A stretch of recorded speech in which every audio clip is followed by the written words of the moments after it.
On my wedding day, my in-laws insulted my dad in front of 500 guests. That's not a father, that's trash. My fiancé laughed. I stood up and called off the wedding. My dad turned to me and said, "Son, I'm a billionaire." From that instant, my life changed forever. You want to know how my wedding day went? Let me tell you, they laughed at my father. They called him country trash right to my face on what was supposed to be the happiest day of my life. And in that moment, something inside me broke. I stood there, Clark Miller, 28 years old, a warehouse worker from California, completely out of place. This five-star hotel was a gilded cage, all crystal chandeliers sparkling like a million fallen stars, glinting off 500 guests, business tycoons, politicians, the absolute elite. They laughed, clinked champagne, talked about stocks and yachts, utterly oblivious. I was wearing a custom-tailored tuxedo, a forced smile plastered on my face, but inside, I was a coiled spring of nerves. This was it, my wedding to Lacey Ellington, heiress to an empire, and I, a regular guy, had somehow slipped into their dazzling, terrifying world. My heart pounded, searching for a familiar face in that sea of indifferent eyes. And then I saw him. My father, Benson Miller, 61, stepping in through a side door. He was in his old suit, the one he'd bought a decade ago, his worn leather shoes scuffed, his thin frame slightly stooped as if trying to shrink away. He stood quietly, near an emergency exit, like a ghost afraid to disturb the living. His face was a roadmap of hard labor, but his eyes, those familiar eyes, gleamed with a mix of pride and anxiety. Dad raised me alone after Mom passed. He worked his fingers to the bone on our small farm so I could have a chance, a proper education. Never a complaint. But today, surrounded by this obscene luxury, he looked heartbreakingly, gut-wrenchingly out of place. My throat tightened, raw with emotion. A wave of love and fierce, protective pain washed over me. I wanted to run, to pull him into a proper seat, right there in the family section. "Dad, why are you standing all alone?" My heart twisted. He'd sacrificed everything for me. He deserved respect. But before I could move, the whispers began. Like venom. A ripple through the crowd. Women in glittering gowns turned, smirking. "Who's that? Looks like he just walked off a farm," one whispered, loud enough to cut through the chatter. Fingers pointed. Eyes judged him, like he was some strange, unwanted specimen that had dared to wander into their exclusive party. I felt the blood rush to my face, a searing heat of humiliation and white-hot anger. They were mocking my father. The man who taught me everything about decency, about honor. Brantley Ellington, my soon-to-be father-in-law, the chairman of the massive Ellington Group, stood not far away. He glanced at my dad with open disdain, as if looking at an insect, then turned away, shaking his head in annoyance, resuming his conversation with the senator as if nothing had happened. I clenched my fists, fighting the rage that boiled inside me. Brantley had never approved. He always saw me as beneath them, a lowly errand boy. And Elise Ellington, Lacey's mother, 54, stood among her circle of diamond-bedecked socialites. She gave a thin, condescending smile. "My future in-laws are a little too modest, aren't they? I wonder if he's comfortable in a place like this." Her words were a finely honed blade, and the group's sharp, cutting laughter stabbed straight into my heart. Elise always pretended politeness, but I knew what she thought. Low-class people who don't belong in the Ellington bloodline. My chest tightened with a suffocating mix of anger and humiliation, not for myself, but for my father. I started towards him, determined to bring him to our table. But Lacey, my bride, grabbed my arm. Her grip was surprisingly hard. "Stop it right now," she hissed. "Just let your dad stand there. Don't make a scene. Today is supposed to be our day."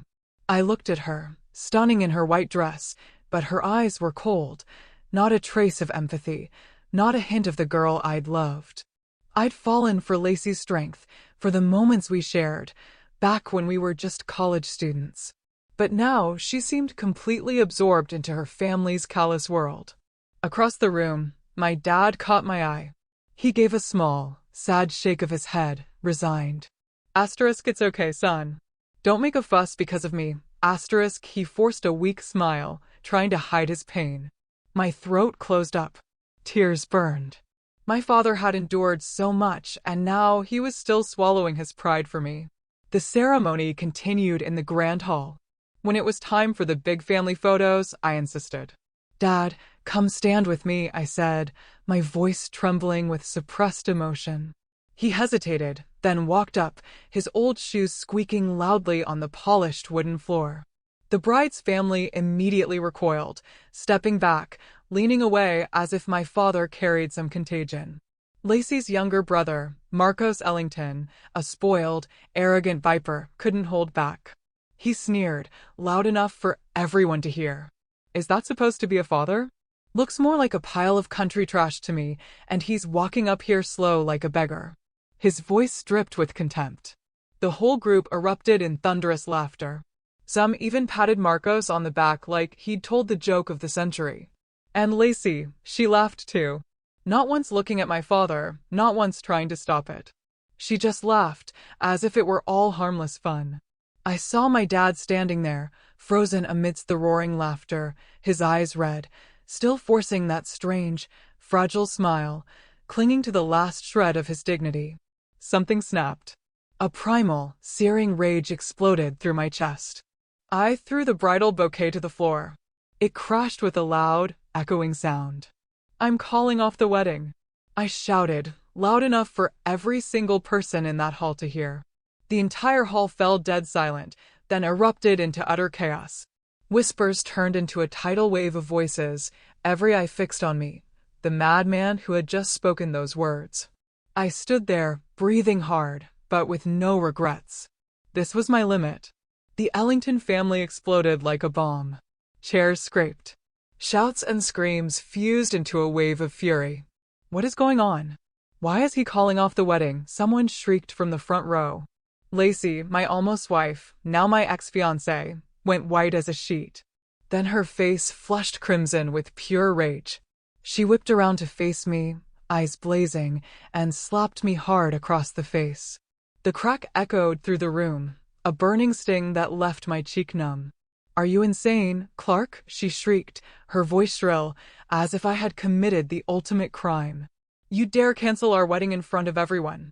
Who do you think you are? Tears streamed down her face, but they weren't tears of heartbreak.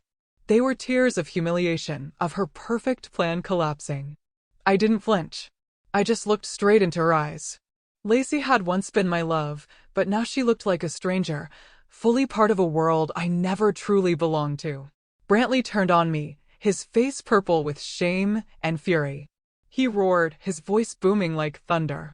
Clark Miller, apologize right now. You dare humiliate my family in front of 500 guests? Apologize immediately and save face for all of us. All eyes locked on us, the whispers growing. Louder. He jabbed a finger at me, his face twisted as if I were the traitor. Elise stepped forward, her usually refined features contorted with rage. Her voice was ice-cold and venomous. A lowlife like you has the nerve to open his mouth and call off the wedding? Ridiculous. If anyone has the right to say that, it's my daughter, not some penniless nobody wearing a rented tuxedo. She waved her hand dramatically, diamonds flashing, underlining the gulf between us. The entire hall fell silent, listening. A few guests even nodded in agreement. Elise had despised me from our very first family dinner, always hinting I was marrying Lacey to climb the social ladder. The blood boiled in my veins, but I stayed silent, letting the anger fuel my resolve. Marcos, Lacey's younger brother, and his pack of rich friends charged forward like hunting dogs. Get on your knees and apologize, you bastard. Marcos bellowed, his face twisted in fury, finger pointed at me. His friends joined in. Yeah, on your knees. Make it right for the Ellington family. Who do you think you are, warehouse boy? Their voices echoed. A few guests even stood up, the atmosphere electric with the threat of violence. Marcos had mocked me at every family gathering, calling me his sister's servant. Now he wanted me on my knees to soothe his wounded ego. I stood in the eye of the storm, silent, unshaken, my eyes coldly sweeping over every face hurling insults without mercy, not a single flinch. My heart pounded, but I wasn't afraid. This was the moment I had to be strong for my father, for myself. My dad stepped closer, his face pale with shame and heartache. He took my hand, thin, warm, trembling slightly. "Son, I'm sorry," he whispered, his voice breaking. "Me being here, it only made everything worse. I shouldn't have come. Don't ruin your future because of me." He tried to smile and shook his head as if to reassure me, though his old eyes still carried the quiet endurance he'd worn his whole life. I looked at him and saw nothing but sacrifice. Years of backbreaking work, raising me alone after Mom died. He never asked for anything, only wanted me to be happy. My chest tightened. Years of bottled-up emotion rose to the surface. Tears threatened, but I held them back. "Dad, I know what I have to do," I whispered, my voice shaking. I spun toward the Ellingtons, rage erupting like a volcano. I roared, loud enough to silence every shout. "You can insult me, treat me like trash. I'll take it all, but my father is the one line you do not cross." My voice thundered through the hall, drowning out their jeers. The entire crowd froze, stunned into silence. Lacey covered her mouth, eyes wide with horror. Brantley stood rigid, face ashen. Elise took a step back, her hand trembling. Marcos's mouth hung open, speechless. I stood tall, not shaking, my face burning with pain and fury. My chest heaved, but for the first time in my life, I felt free. I was no longer afraid of their world. I declared once more, firm and unshakable. "This wedding is over. Right here, right now, I will never trade my respect for my father for your cheap prestige." My voice rang out clear as a vow. The hall erupted again, but this time with shocked murmurs and even a few looks of reluctant respect. I turned to my dad, my voice thick but resolute. "You did nothing wrong. You're the best man in the world." Then I took his hand and led him off the stage, past hundreds of stunned faces. We walked down the aisle, between the rows of seats, whispers trailing behind us like a breeze. Behind us, the Ellingtons' fury, humiliation, and chaos exploded like a storm. Lacey sobbing, Brantley shouting for security, Elise screaming about lawsuits. But I didn't look back. We stepped out of the hotel into the cool California night, leaving that glittering world behind. In that moment, holding my father's hand as we walked out, I felt an enormous weight lift from my shoulders. The air outside was fresh, carrying the faint scent of the ocean. Nothing like the suffocating atmosphere inside. Dad walked beside me, his step slow, but his grip on my hand tightened. "Son, are you sure?" he asked quietly, his voice full of worry. I nodded and smiled. The first real smile since everything began. "I'm sure, Dad, and I don't regret it." We got into my old beat-up car parked in the lot, not one of the Ellingtons' limousines. The engine rumbled to life, and we drove off into the night, leaving the wreckage of the broken wedding far behind. I drove through the night, the endless California freeway stretching out beneath the dim yellow streetlights. Inside the car, a heavy silence reigned. Only the low rumble of the engine and the wind whistling through the cracked window. My father sat in the passenger seat, his head resting against the glass, his weary shoulders slumped as if carrying the weight of a lifetime of hardship. I glanced over at him. His eyes were quietly fixed on the darkness outside, filled with gratitude and worry. We were silent the whole way, each lost in thoughts too heavy to voice. My heart was still pounding from the tension back at the venue, but beneath it burned a dull, indescribable sadness. I had called off the wedding, walked away from a future I once thought was my dream. Yet, why did I feel so relieved? Deep down, I knew this was the right choice. The images from the wedding replayed in my mind like an old film in slow motion. My father standing alone in the corner, the mocking laughter, Lacey's slap, Brantley's shouting. They hurt, but they also pulled me back to the very beginning with Lacey. The truth is, our love had started out beautiful. I remember that afternoon on campus so clearly. She literally ran into me because of my honesty. Back then, I was just a broke college kid working nights in a warehouse to pay tuition. Lacey, rich girl, golden hair, radiant smile, was rushing to class and collided with me. "Oh my God, I'm so sorry. I was running too fast. Are you okay?" She laughed, then stopped and really looked at me. We talked, and that was the beginning. She said she loved how kind and simple I was. "You're nothing like the arrogant guys here," she whispered on our first date, sitting on the beach. We held hands on the sand, listening to the waves. I told her about my dad, about our simple life in the countryside, and she listened with shining eyes. "When I'm with you, I feel like I can be myself," she said. And I believed her. Our love grew from late-night texts to weekend getaways. But the moment I stepped into her world, everything changed. The Ellingtons never accepted me. From the start, they opposed our relationship, claiming I was beneath them, not worthy of their name. Lacey was the princess of the Ellington Group empire. I was just a warehouse worker from rural California. To them, I was a temporary amusement, a fling before she settled down with someone suitable. I still remember my first visit to their Beverly Hills mansion, pool, manicured gardens, everything screaming money. I wore my best clothes, but I still felt out of place among the priceless furniture. Brantley Ellington greeted me with a cold handshake, then pulled Lacey aside to whisper something. After dinner, he called me out to the balcony, his voice dripping with contempt. "What exactly do you think you can offer my daughter? Lacey deserves someone far wealthier. You're temporary." He pointed at me like I was a low-level employee. I swallowed the insult and stayed calm. But his words cut deep. From then on, every meeting was the same. "My daughter needs a man with status, not someone covered in warehouse dust." Elise Ellington was subtler, but no less cruel. She kept up polite smiles when greeting me, but always found ways to humiliate. "Clark, that outfit is very casual, isn't it? Let me introduce you to our family, Taylor," she said at a party in front of her friends. Or another time when I mentioned my job, a warehouse worker. "How interesting. But Lacey needs someone with real ambition, you know." She implied I was marrying up a gold digger. I endured it for Lacey, but every comment left a scratch, making me wonder if love was enough.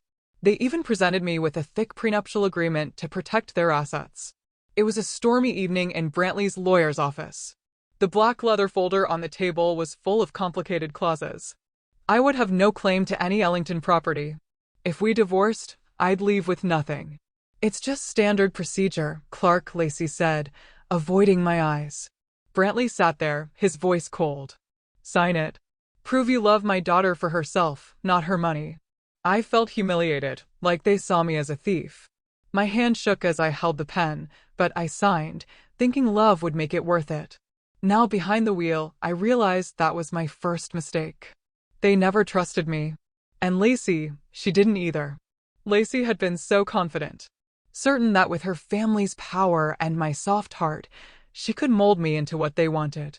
"You just need to change a little, Clark. Dress better, talk smoother. I'll help you," she'd say on later dates.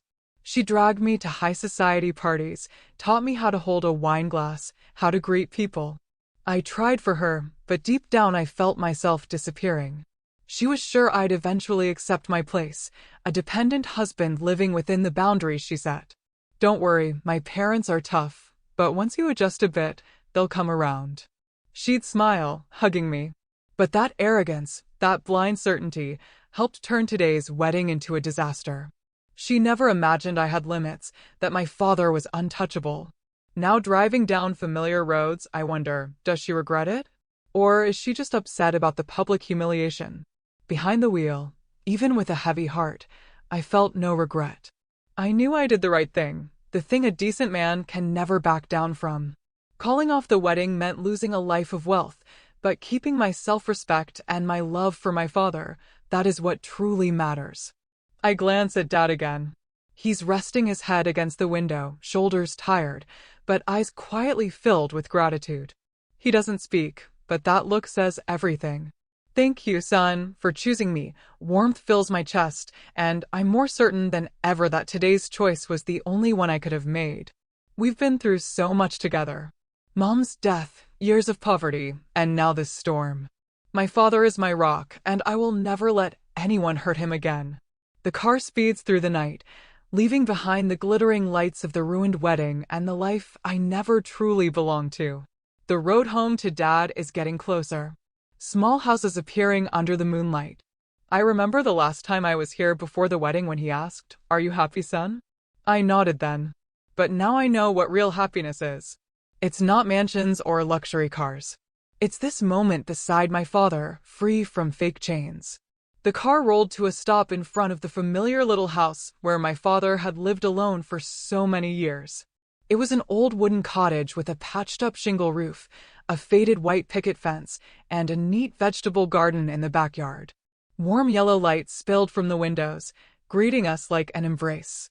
I turned off the engine and stepped out. The cool night air rushed in, carrying the scent of damp earth and leaves. Dad walked beside me, his steps slower than usual, as if the storm from the wedding still clung to him. We entered without a word. The door creaked in the silence. Inside, everything was exactly as it had always been. The polished wooden floor from years of careful sweeping, the worn sofa with scratches from my childhood, and the fireplace in the corner glowing red, the crackling logs whispering comfort. We sat down in front of the fire. Its warmth spread over our tired bodies, but it couldn't quite chase away the heaviness that lingered from the chaos of the wedding. My heart was still racing. The mocking laughter, Lacey's slap, Brantley's shouting. They all spun in my head. I bowed my head, hands clasped tightly, my voice trembling. Dad, I'm sorry. I dragged you into something so humiliating. I never should have let you come. Never should have let them insult you in front of everyone. Tears threatened, but I held them back. Then I looked up at him, my voice steadier. But I don't regret it. Not for a single second. I'd rather lose everything than let them touch you. Dad looked at me, his old eyes gleaming in the flickering firelight. He placed his thin but strong hand, the hand of a lifetime of hard work, on my shoulder. His voice was low and warm, filled with a pride he rarely put into words. Son, I understand why you did it, and I'm so proud of you. In the middle of all those high society people, you stood up for me, for what's right. Not everyone would give up their future to protect a poor old man like me. But you did. You proved you're a real man. He squeezed my shoulder harder, a gentle smile spreading across his face. But behind that kindness, I saw something else in his eyes. A quiet depth, as if he'd been hiding a secret for far too long, waiting for exactly this moment to reveal it. Then, unexpectedly, he let out a long sigh, as though releasing a burden he'd carried for decades. He looked straight into my eyes, suddenly serious, in a way that made me uneasy. Clark, there's something I need to tell you. I'm not the poor, simple farmer everyone thinks I am, and that you've always believed I was. I am actually a billionaire. The words rang out clear yet soft, like a slow-motion bomb exploding in the quiet room. I froze. My ears rang. My mind spun. A billionaire. My father, the man in the old suit and worn shoes, living in this tiny house, was a billionaire? I thought the shock of the wedding had affected him, that he was speaking out of emotion, trying to comfort me with some made-up story. I forced a shaky smile, stammering, Dad, what are you talking about? You're tired, aren't you? Today was too much. Please rest. I rubbed his back, my heart pounding, unsure how to react. My dad, a billionaire, it was the most ridiculous thing I'd ever heard, even worse than the Ellingtons' insults. But Dad just smiled kindly, completely unfazed. He stood up and walked into his bedroom, the small private room I was rarely allowed to enter. I heard drawers opening, papers rustling. Then he came back carrying a thick stack of documents and placed it right in front of me on the old wooden table. It was a heavy black leather folder filled with glossy papers and bright red official seals. I want you to see this, he said softly, sitting beside me, watching my reaction. Still skeptical, heart hammering, I picked it up with trembling hands and opened the first page.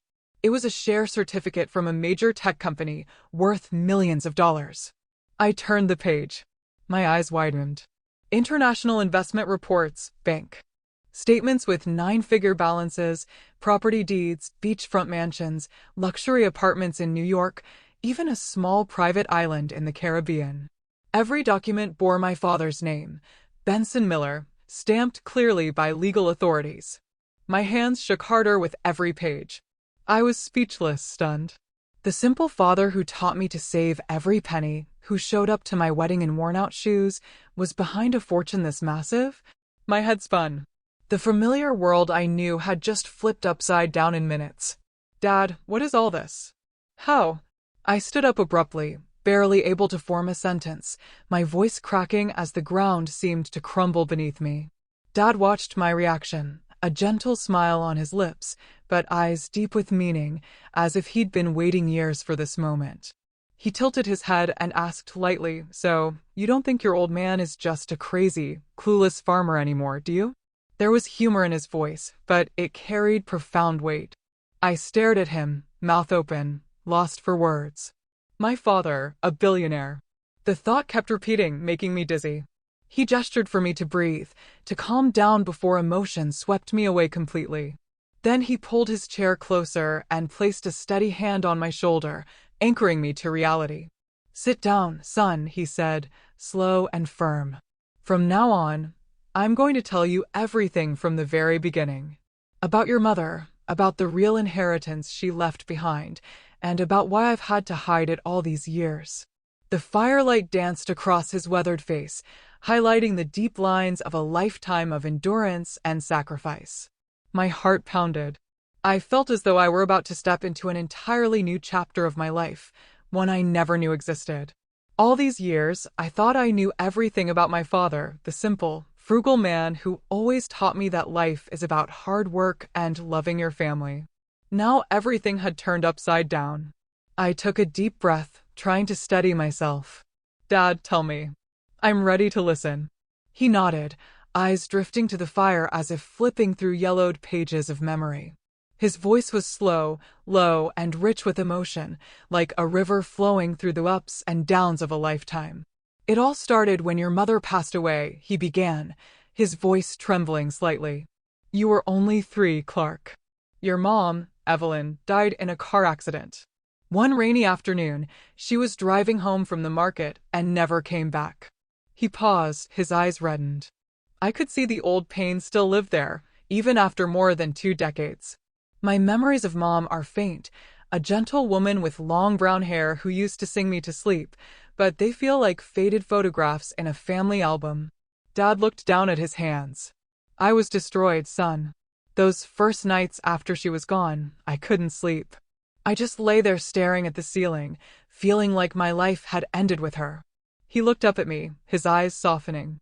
"But then I looked at you, a 3-year-old boy crying for his mommy, and I knew I had to keep living. I decided to raise you alone. I never remarried because I was afraid you'd lack love, afraid you'd get hurt, afraid you'd think I'd forgotten your mother. So I stayed single and tried to be both father and mother to you." I listened, my heart aching. I had never known how deeply he had suffered. All those years, he smiled at me, told me happy stories about Mom. Now I realized that behind every smile was unbearable loneliness. "How did you get through it?" I asked, my voice hoarse. He gave a sad smile. "By focusing on you. I worked myself to the bone on the farm. Saved every penny so you could get an education. But son, even though your mom left us too soon, she left the 2 of us a considerable inheritance from her parents." He paused, watching to make sure I was following. "Your maternal grandparents owned a small manufacturing shop on the outskirts of California. They left cash, several $100,000, plus old shares in local companies and some rural real estate. It wasn't vast wealth, but it was enough to build a solid future. After your mom died, I received that inheritance and decided not to squander it. I thought, this is the last gift from your mother. It has to protect you." My eyes widened as I tried to picture it.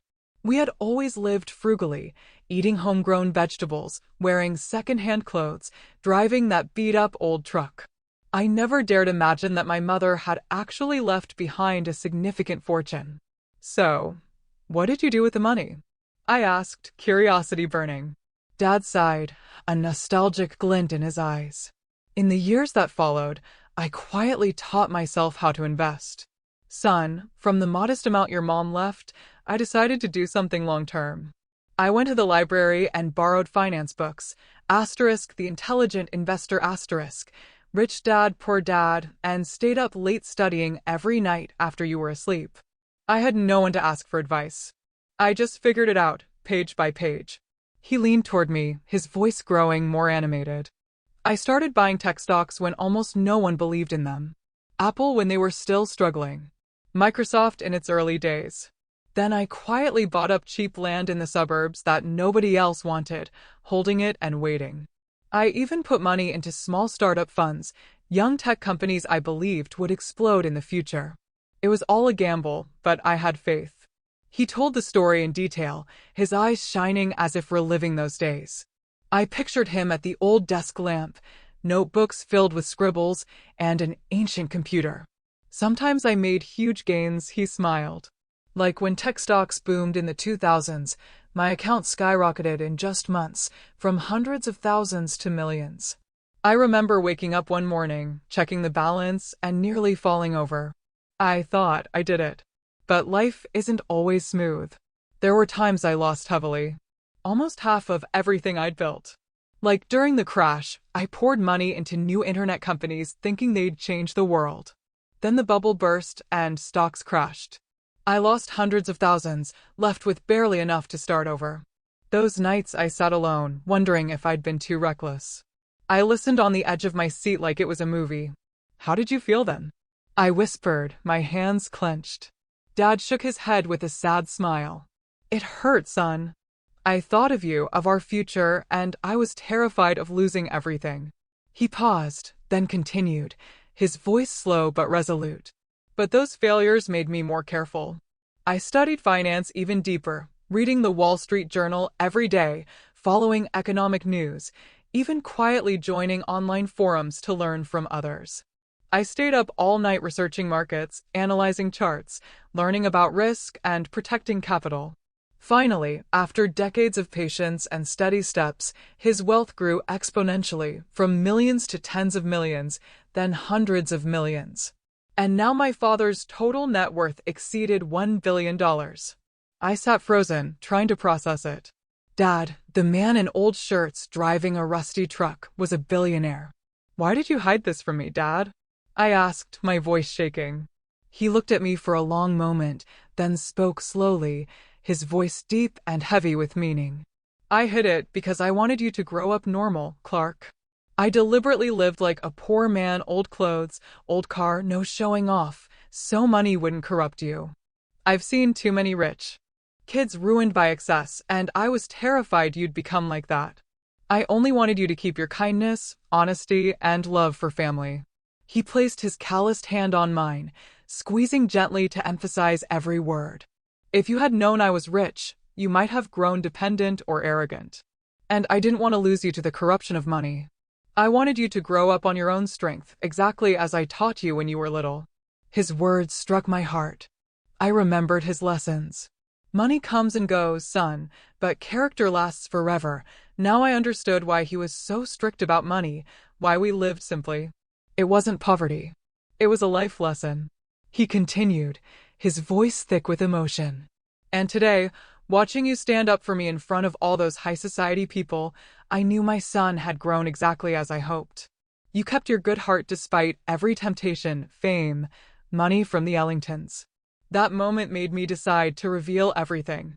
You proved you're worthy of the truth and of the power that comes with this fortune. Tears rolled down my cheeks. How much had Dad sacrificed to raise me right? He handed me a small key, the key to the safe containing the original documents, and said, I'm giving you full control of this fortune. Use it, son. Use it to reclaim our dignity, our justice, and everything we were robbed of on that humiliating wedding day. I trust you to do it. I hugged him, too choked up to speak.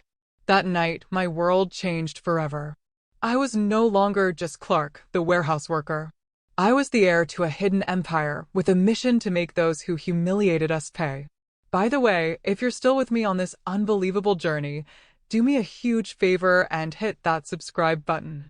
More wild stories like this are definitely coming your way. Asterisk, asterisk, the next morning, I woke up with a strange sensation. My body was still that of the old Clark Miller, but inside was a new man, filled with determination and power.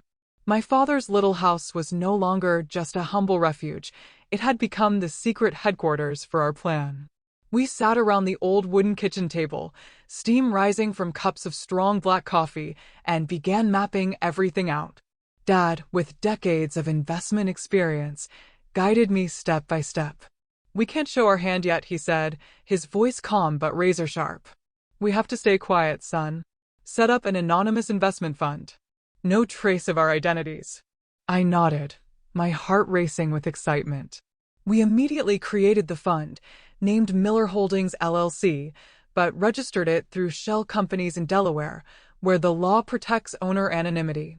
Dad showed me how to move money from his hidden accounts, and within days, the fund had tens of millions of dollars ready to deploy.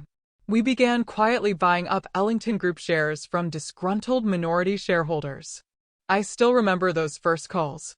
Through intermediaries, we contacted individual investors on the exchange, purchasing small lots to avoid attention. "Buy slowly, son, no rushing," Dad reminded me, his eyes gleaming with seasoned wisdom. I hired a discreet financial team, freelance experts from small firms in San Francisco, bound by ironclad NDAs. They dug into Ellington Group's cash flows, public financial reports, supply chains, and deep dives into expense records. At the same time, we gathered testimonies from former employees who had been unfairly fired. I personally called them under a fake name, listening to their bitter stories. "Brantley fired me because I refused to hide his personal expenses," one said, her voice shaking. "He used company money to buy gifts for his mistress." Those clues piled up like pieces of a dark puzzle. From there, we uncovered Brantley Ellington's financial misconduct. My team went deeper into the data and found black funds, untraceable money used for bribes, personal luxury trips paid from company accounts, private villa renovations, and the clincher, secret transfers to a young woman. Clear evidence of an affair and a kept mistress. I sat in the small room, staring at the screen, my hands trembling as I read the report. Thousands of dollars a month to her account, plus hotel bills and expensive gifts. "Dad, this is the smoking gun," I whispered, my voice thick with rage. Dad nodded, his eyes ice cold. "Son, now it's time to move." My heart pounded. I felt like I was in a spy movie, nervous, excited, alive. We had become a major shareholder without anyone knowing, holding about 20% of the company through hidden accounts. When we were strong enough, we demanded an independent investigation into corporate governance and cash flows at Ellington Group. Through an anonymous lawyer, we sent a letter to the board requesting a third-party audit. "They'll never see it coming," Dad said with a dry smile. And they didn't. When news of the investigation leaked, probably from a disgruntled insider, the press pounced. The Wall Street Journal and Bloomberg ran headlines: "Ellington Group faces allegations of financial misconduct." Financial channels like CNBC devoted entire segments to dissecting it. Ellington Group's reputation tanked within hours. Major clients, corporate partners, called demanding explanations and threatening to pull contracts. Employees panicked. Rumors of scandal flew, and resignation letters poured in. I watched it all on my screen. Pulse racing. "They're panicking now, Dad." The Ellington family reacted exactly as we predicted, furiously. Brantley raged at an emergency press conference, his face purple, slamming the table. "This is a vicious smear campaign. We will sue whoever is behind it." He hired lawyers and private investigators to hunt down the mastermind. Marcos, the arrogant little brother, went on X and LinkedIn ranting, "This is economic sabotage by our enemies. Ellington Group will not fall." He posted nonstop, begging for support, but only got mocked in the comments. Brantley called an emergency board meeting, but the atmosphere grew more toxic by the minute. They sat around the polished table at headquarters, shouting at each other, clueless about who had triggered the investigation or which major shareholder was demanding it. "Who's behind this? How did we not know?" Brantley roared, slamming the table. The executives looked at each other in confusion. When the independent auditors presented their preliminary report, the dirty expenses spilled across the table: black funds, personal charges, payments to a mistress. Shareholders erupted, pounding the table. "Brantley, explain this now." That's our money, not yours. Some demanded his immediate removal, their voices shaking with fury. Several shareholders called for a vote of no confidence. While major outlets ran nonstop coverage of Brantley's financial and personal scandals, Forbes screamed, Ellington Group chairman accused of affair and corporate fund abuse.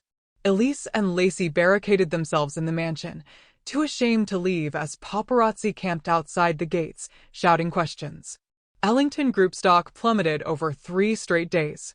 I watched the chart on my screen, my heart pounding, from $50 to $30, then $20 a share. Small shareholders panicked and dumped their holdings, seizing the moment our fund launched a takeover bid, offering to buy controlling shares at the fire sale price of just $15 each. While the market was in chaos, terrified investors sold en masse to cut losses, transferring ownership to us without ever knowing the real buyer. They're walking right into the trap, Dad whispered, his eyes blazing. Brantley desperately called old investor friends, begging for rescue, promising huge returns, but no one would touch it with the scandal everywhere. Sorry, Brantley, your stock is too toxic right now, one old friend said before hanging up. He sat alone in his office, pale and sweating. In just weeks, Ellington Group plunged into a full-blown crisis. Reputation in tatters, finances drained, stock in free fall. Control was quietly slipping into the hands of the mysterious shareholder they still hadn't identified. Me, Clark Miller. I sat in my father's small house, my eyes glued to the computer screen, my heart pounding like war drums. The past few weeks had been a whirlwind. Late-night calls with the financial team. Sleepless nights poring over data. And now the killing blow was almost here. Dad sat beside me, his cup of coffee long gone cold, his eyes shining with steely resolve. Son, it's time we face them, he said, his voice low and warm, but full of determination. We had secured 51% of the shares through our anonymous fund, total control. After the endless scandals, black funds, affairs, financial abuse, Ellington Group had no choice left. They were forced to accept our rescue takeover offer. An emergency shareholders meeting was called at their California headquarters, drawing hundreds of shareholders, reporters, and business partners. The day arrived. We drove there, the salty California sea breeze blowing through the windows. My heart was racing, my hands gripping the steering wheel. Nervous, Clark? Afraid of something? Dad asked. I shook my head. Not afraid, Dad. Just excited. They treated us like trash. Now they'll see. He placed a hand on my shoulder. Remember, son? Not blind revenge, justice. His words calmed me, but deep down the anger still burned. Memories of the laughter mocking my father. Lacey's slap. Marco's sneers. This was the moment to take everything back. Ellington Group headquarters was packed. Hundreds of shareholders crowded the grand conference hall, whispers buzzing like a disturbed hive. Reporters from the Wall Street Journal, Forbes, even CNN, lined up cameras and microphones. Major business partners sat in the front row, their faces tense over hanging contracts. The air was thick with coffee and nervous sweat. We waited in a side room, catching fragments of the noise. The board's secretary, a middle-aged woman we had contacted earlier, whispered over the phone, "Everything is ready." My pulse hammered harder. It felt like standing at the edge of a cliff about to leap. Brantley Ellington appeared first, walking onto the stage with a strained face and dark circles under his eyes from sleepless nights. He tried to maintain his usual authority, black suit gleaming, but his hands shook holding the microphone. Elise followed, attempting elegance with her hair in a high bun and a diamond necklace, but unable to hide her exhaustion, sunken cheeks, red eyes. Lacey trailed behind, her head down, hair messy, no longer the poised heiress. She looked drained, as if the scandal had sucked the life out of her. Marco stormed in behind them, his face twisted in rage, clutching his phone like he was ready to post another rant. The meeting began. Brantley stammered about a temporary crisis and recovery plans. Then the board secretary stepped forward and announced into the microphone, "Ladies and gentlemen, the Anonymous Investment Fund, currently the majority shareholder, has informed us that their highest representative will personally attend to announce the transaction. The hall erupted in whispers. Who is it? A secret billionaire, one shareholder muttered. A hostile competitor? Another guessed. Reporters' eyes gleamed with anticipation. The tension was suffocating. Everyone speculated about the mastermind behind the takeover. Brantley wiped sweat from his brow, his face pale, forcing a smile. We will welcome them and discuss fairly. The doors opened, and we walked in. I stepped forward first. Dad right behind me, our footsteps firm on the polished wooden floor. Instantly, many shareholders looked puzzled, whispering, "Who are they?" Never seen them before. But the Ellingtons froze. Their eyes widened in horror, then twisted into mocking laughter, thinking it was a joke. Lacey covered her mouth, her face white as a ghost. Elise shook her head, her voice shrill. What is this? Why are they here? Marcos shot to his feet, pointing straight at me, his face crimson. What the hell are lowlives like you doing here? This is a shareholders' meeting, not your warehouse. His voice echoed with the same contempt as on our wedding day. Brantley coldly ordered security. Get these nobodies out of here. We're wasting time. Guards moved in, but I stood still, my eyes sweeping coldly over them. My heart pounded, but I wasn't afraid. This was the moment I had waited for. The board secretary immediately declared into the microphone, her voice ringing clear. Ladies and gentlemen, Mr. Clark Miller and Mr. Benson Miller are the legal representatives of the Anonymous Investment Fund, the majority shareholder holding 51% of Ellington Group. The entire room went dead silent, as if doused with ice water. A few seconds of stunned stillness. Then an explosion of gasps and murmurs. Cameras flashed nonstop. The sound of shutters filled the air. Shareholders who had sold to our fund went pale, mouths agape, realizing the people they had mocked at the wedding were now their new owners. That's the father and son from the wedding, someone whispered. My God, they've taken over.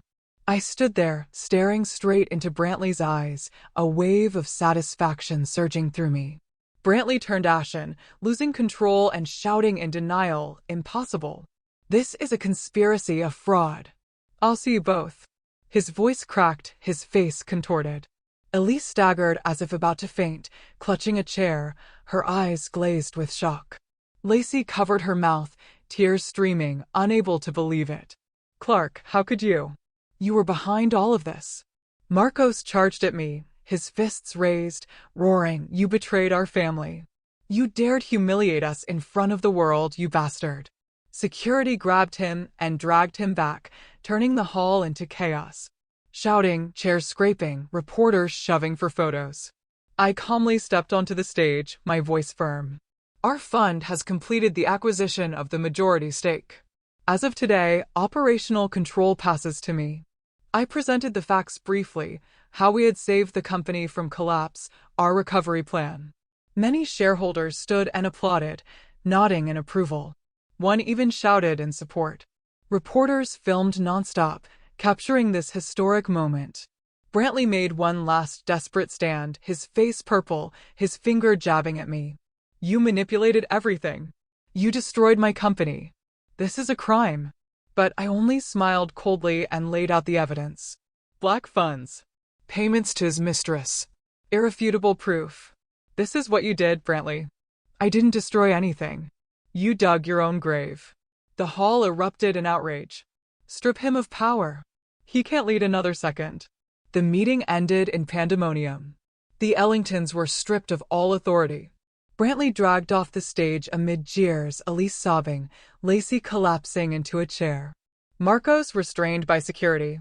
I was officially elected interim chairman to thunderous applause.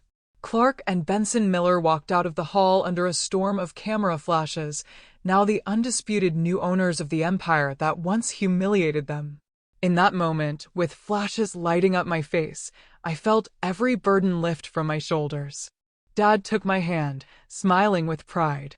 But the journey wasn't over. This was only the beginning of their complete downfall. I stepped out of the Ellington Group headquarters building, the blazing California sun hitting my face, but inside me raged a storm of emotions. My father walked beside me, his hand gripping my shoulder tightly, as if to keep me steady amid the thronging crowd. Reporters swarmed like bees, thrusting microphones forward, questions coming in a torrent. "Mr. Miller, any comment on this takeover? Was this personal revenge?" Camera flashes exploded nonstop, blinding me, but I stayed calm and gave a faint smile. "Today marks a new beginning for Ellington Group. We will operate with transparency and fairness." Dad said nothing, only nodding at the press, his eyes deep as the ocean. We got into the car, the engine roared to life, and we sped away through the chaos. My heart was still pounding, not from fear, but from the sheer satisfaction of it all. That moment when I saw Brantley being dragged away, his face twisted in shock and fury. I felt the boulder that had weighed on me for months finally roll off my chest. But I knew this wasn't the end. The media storm was only just beginning. Within hours of the shareholders' meeting, the press detonated like a bomb. Headlines spread across the internet: Ellington Empire seized by mystery shareholder, * Wall Street Journal *. Ethical scandals topple power dynasty, * Forbes *. Countless articles on CNN, Bloomberg, and more. They dissected every detail. Brantley's black funds, the affair, and my sudden appearance. The warehouse worker once humiliated at his own wedding is now the new boss. Social media exploded. #EllingtonFall trended overnight. I sat at Dad's computer, scrolling through the articles, a bittersweet ache in my chest. Overnight, the Ellington name had fallen from the heights of high society into public ridicule. I remembered the wedding day, how they laughed at my father like he was a beggar, and now they were tasting that same humiliation. "See, son," Dad whispered beside me. "Justice always comes, even if it's late." Brantley was immediately placed under investigation. Regulatory bodies, the SEC, the FBI, jumped in, armed with the evidence we had supplied. The press exposed every dirty expense. Private jets paid for with company money, lavish bribes disguised as gifts, and especially the payments to his young mistress, barely older than Lacey. Leaked photos of their secret meetings surfaced along with monthly bank transfers in the tens of thousands. Brantley Ellington, from tycoon to fraud, screamed the New York Times headline. He lost all credibility with the public and his partners. Former investors turned away. Business deals were canceled en masse. Elise faced a vicious backlash from her elite socialite circle. Former friends who once fawned over her now tore her apart online. "Letting a scandal like this happen in your own house? How shameful," one posted, and it spread like wildfire. Luxury brands Chanel, Louis Vuitton immediately cut ties and canceled charity events she chaired. Elise, the woman who once sneered that my father was far too modest, now hid inside her mansion, avoiding all social functions. Paparazzi camped outside the gates, snapping photos of her through windows, haggard and broken. Marcos, the arrogant little brother, had his old videos dug up. Clips of him flaunting yachts and supercars while mocking the poor, country bumpkins like that are only fit to be servants. They went viral on TikTok and Reddit. He became a laughingstock. The talentless heir of Ellington Group shows his true colors. Memes flooded the internet. His desperate apology posts were drowned in mockery. He once called my father country trash. Now he was the one society had thrown away. I watched from afar, nervous, yes, but satisfied. Not malicious joy, but the feeling that justice was being served. Lacey suffered the worst public shaming. The wedding video of her laughing at my father was clipped and paired with footage of her sobbing at the shareholders' meeting, becoming a viral meme. From mocking others to collapsing in tears, life comes back around fast. Old friends abandoned her. Her Instagram was shut down from hate comments. The Ellington family, once California's untouchable elite, became the wreckage of a fallen empire. Society turned its back. The media dissected their private lives. Friends fled like the plague. Their honor was shredded. Every door of power slammed shut. No more invitations, no more deals, only isolation inside a mansion that now felt like a prison. While the Ellingtons drowned in chaos, their reputation torn to pieces, and their old system collapsing with them, I realized this was the moment to act, to save the company from the ruins they left behind. As interim chairman, I couldn't let Ellington Group go bankrupt. Thousands of employees depended on it, and I wasn't a destroyer. I walked into the chairman's office, the huge room with a panoramic city view where Brantley once sat in arrogance, and got to work. Dad advised from afar over the phone, "Rebuild it, son, but do it fairly and transparently." My heart raced with responsibility, but also with excitement at the chance. I appointed a new interim executive team, removing every Brantley loyalist involved in the misconduct. Directors who hid black funds, assistants who stayed silent. I fired them decisively in tense meetings where they begged, "Mr. Miller, please give me another chance." I shook my head. The company needs honest people. I brought in fresh, ethical financial and audit experts from reputable firms. They entered with new energy, and hope began to creep in. I ordered a full top-to-bottom audit. Every contract, every dollar. Late nights in the office under bright lights, my team and I sat around the table. "This project is bleeding money." "Cut it," I said firmly, staring at the reports. I eliminated Brantley's wasteful vanity projects and preserved the solid foundations, tech and real estate divisions with real potential. My heart raced with every new discovery of wrongdoing, but also with excitement at the possibilities. This company can rise again, I thought, my voice steady. I publicly released the full audit results to all shareholders. A move that shocked the market.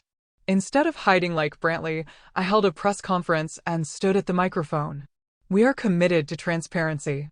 Here is the complete report. No cover-ups." The stock stabilized. Investors called to congratulate us. The market began trusting the company again under new leadership. And I felt proud, not for power, but for doing the right thing. Employees who had lived in fear under the old toxic culture started breathing easier. In meetings, they told me, under Brantley, we were afraid to speak the truth. Some even stepped up. "For the first time, we feel heard, Mr. Miller." I held open forums, listened to their ideas, and the company culture shifted from fear to collaboration. My heart warmed seeing them smile. It felt like building a new family. The media tone changed, too. A new dawn for Ellington Group, Bloomberg, rising from the ashes, CNBC. Clark Miller became a business sensation. Constant interviews, profiles praising the warehouse worker turned CEO. I smiled to myself, remembering when they looked down on me. Meanwhile, the Ellingtons were completely shunned by society. They barricaded themselves in their mansion, doors locked, avoiding press and former friends out of shame and total loss of status. Rumors spread they were selling assets to pay debts. Brantley faced prison. I didn't gloat, just felt justice. I stood at the huge glass wall of the chairman's office, looking down at the Ellington Group building, where they once laughed at me, despised my father, and treated us like trash in front of their elite crowd. Just months ago, I was humiliated in that very lobby below. But now the entire empire was mine. I picked up the phone and called Dad. On the other end was his familiar, warm, deep voice. I said softly, still watching the Ellington logo far below, "Dad, we did it." There was a brief silence, then his gentle laugh rang out. "I'm prouder of you than ever, Clark." The chairman's office was vast, with a polished walnut desk and a panoramic view of the bustling city, now my domain. The late afternoon sun streamed through the windows, illuminating the stacks of papers on the desk, financial reports, new contracts, and plans for the future. I leaned back in the plush leather chair, took a deep breath, and felt like I was living in a dream. Just months ago, I was a warehouse worker who had been despised. Now I was Clark Miller, chairman of a corporation on the rise. But I knew none of it had come easily. After surviving the initial crisis, those first chaotic weeks of plunging stock prices and panicked employees, I threw myself into rebuilding the company with relentless determination. There was no time to celebrate or rest. I dove into the work like a hurricane. First came renegotiating strategic contracts. I reached out to the partners who had abandoned Ellington Group over Brantley scandals, major Silicon Valley firms, investment funds from New York. We're changing, I told them in video meetings, my voice firm yet sincere. Transparency is our top priority. Give us a chance to prove it. They were hesitant at first, but with Dad's quiet, razor-sharp guidance, I won them over. He called every night, analyzing the data. Son, this contract has a loophole in the payment clause. Renegotiate it. He never appeared in public, but his advice was my compass. Thanks to him, we signed a deal with a major tech startup, bringing in tens of millions in fresh capital. I still remember the moment I signed that first contract, my hand trembling slightly on the pen, my heart pounding with excitement. This is the turning point, I thought. And it was. The company began growing again. The first quarter's profit far exceeded market expectations, swinging from heavy losses to a 20% net profit. The stock started climbing, from a low of $10 to $40 in just 3 months. The reputation that had been lost slowly returned. Clients called to congratulate us. Employees smiled when they saw me in the hallways. Business magazines ran nonstop stories about the Clark Miller phenomenon, the young man once humiliated by his almost in-laws, now leading one of California's fastest reviving corporations. I opened Forbes on my desk and saw the long feature with my photo in front of headquarters, from warehouse to chairman's office, the inspiring story of Clark Miller. They told my journey from the broken wedding to the shocking takeover. Every article felt like medicine, exciting yet humbling. Dad read them over the phone, his voice warm. You've done well, son, but keep your feet on the ground. His words steadied me amid the whirlwind of fame. Once the foundation was solid, stable profits, loyal employees, I decided to hold a renaming ceremony, officially erasing the memory of Ellington Group. It was a beautiful morning in the company's grand auditorium, packed with hundreds of shareholders and partners. The air buzzed with anticipation, whispers, the scent of fresh coffee mixed with expensive perfume. I stood on stage, microphone in hand, my heart pounding like the day I called off the wedding. Today we close the past and open the future, I said, my voice ringing through the hall. From now on, the corporation will be known as Miller and Company Holdings, a symbol of transparency and sustainable growth. The applause was thunderous, endless.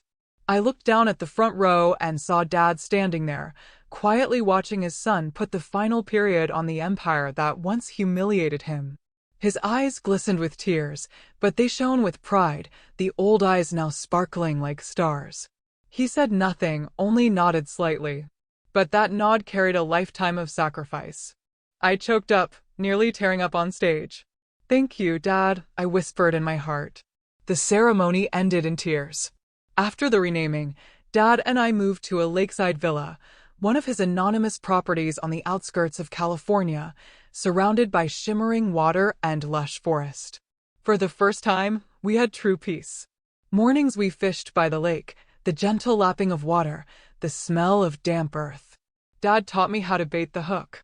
Patient, son, the fish will bite. Afternoons, we reviewed financial reports in the spacious living room, sunlight filtering through the curtains. Evenings we sat by the fireplace talking about the future, global expansion, green tech investments. I set up an office for Dad, calling it the advisor's room. A big wooden desk, bookshelves full of investment books, and an old photo of Mom on the wall. This is my thank you to you, Dad, I said, my voice thick with emotion as I showed him in. You raised me from nothing and taught me that even when the world turns its back, we stand tall on our own values. He hugged me, his voice trembling. Son, I'm the lucky one to have you. Those moments filled me with quiet, overwhelming happiness. Life was no longer a battle. It was the peace we had earned.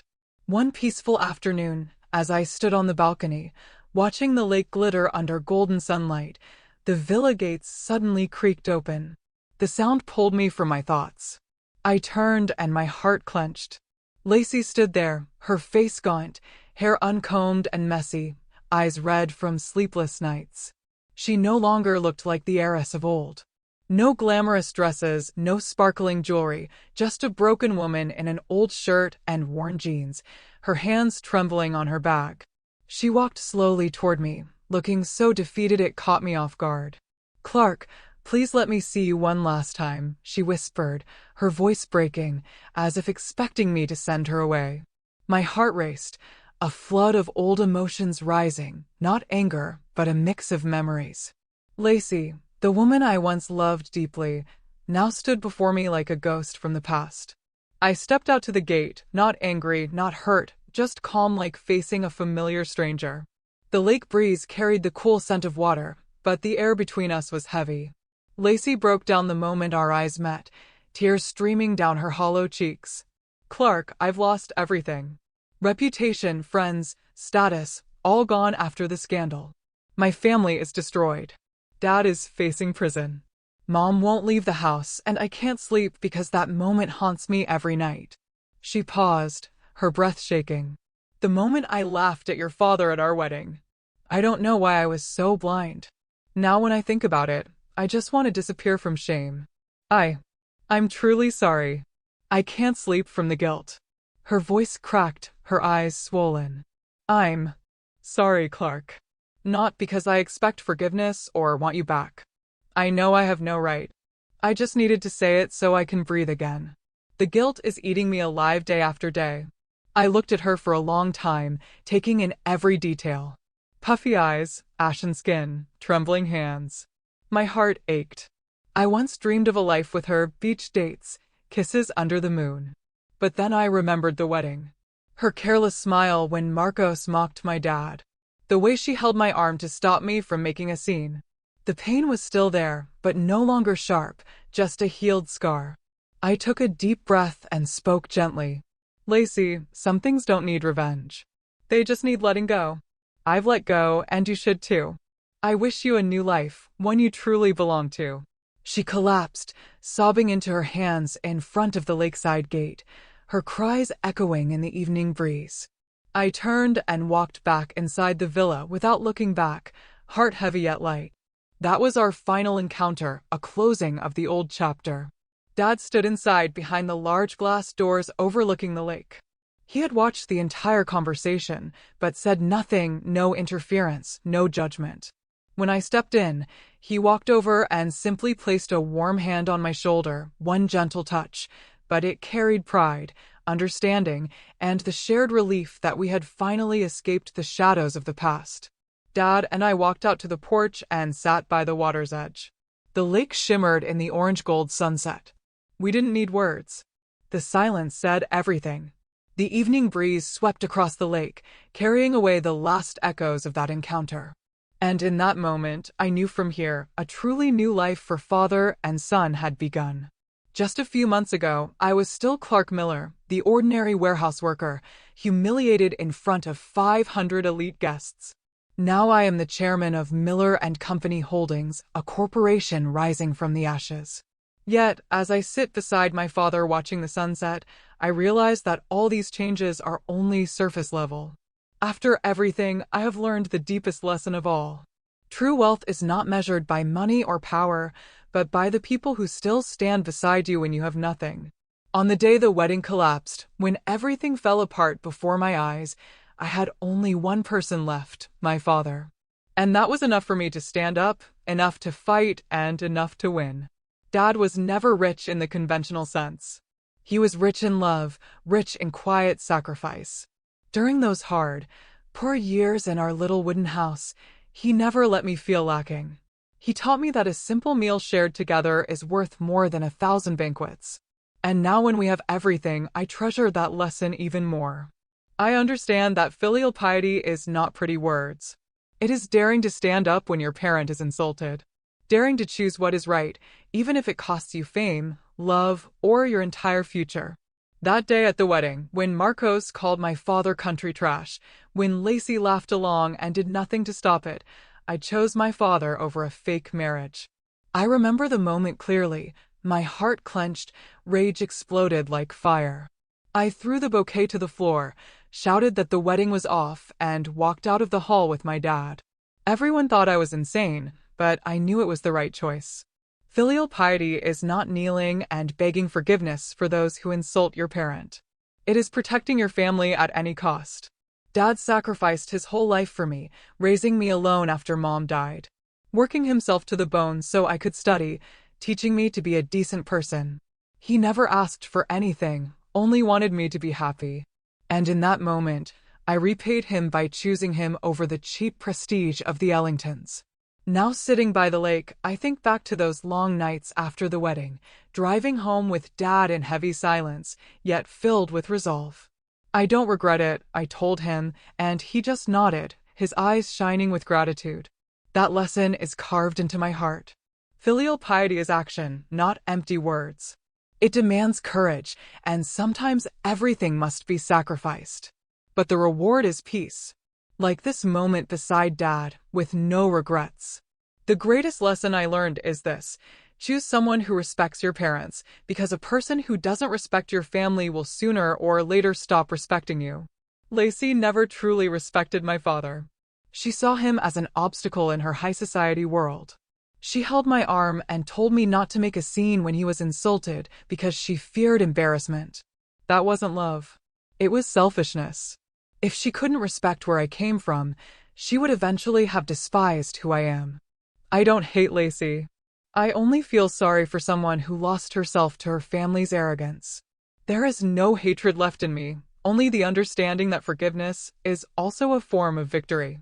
Lacey used to be the cheerful, strong girl I loved. But under her family's pressure, she became a version of them, arrogant, calculating, looking down on others. When she cried at the villa gate, I wasn't angry. I only felt pity that she had lost herself. She could have been different if she had stood up that day, but she didn't. And now she faces the consequences. I didn't seek revenge by hurting her more.